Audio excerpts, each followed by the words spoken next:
crane machine එකෙන් concrete එක අරගෙන බීම් එකක් දාන්න දැන් කොන්ක්‍රීට් එකට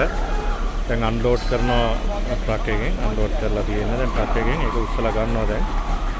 අන්ලෝඩ් කරපු එක තමයි දැන් මේ ට්‍රක් එක උස්සලා ගන්නවා බකට් එක දැන් මෙතන බීම් එක තමයි කොන්ක්‍රීට් කරන්න යන්නේ ওই බීම් එකේ දැන් කොන්ක්‍රීටින් කරන ගමන් තියෙන එක තමයි කොන්ක්‍රීට් වෙන එක ඔයගලන්ට පෙන්නන මේකේ ෂටර් වයිබ්‍රේට් එක කියන්නේ දෙපැත්තේ ගහලා තියෙන යකඩ ෂටර් වලින් තමයි වයිබ්‍රේට් එක වෙන්නේ ඒක කලින් වීඩියෝ එකේදී සද්දෙත් එක ඇහෙන්නේ නැති බකට් එකේ කොන්ක්‍රීට් එක එනවා ඒ ලෝකට තමයි අන්ලෝඩ් කරන්නේ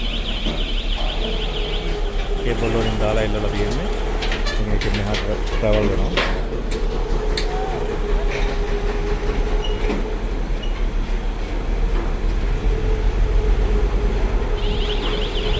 කොන්ක්‍රීට් එක උන දාන්න රෙඩි වෙලා තියෙන්නේ දැන් බකට් එක ඇවිල්ලා එකෙන් ඔටෝ එතන මේවා එකක් තියෙනවා මැනුවලි එක හරියාම මේ කොන්ක්‍රීට් එක වැටෙනවා මේකට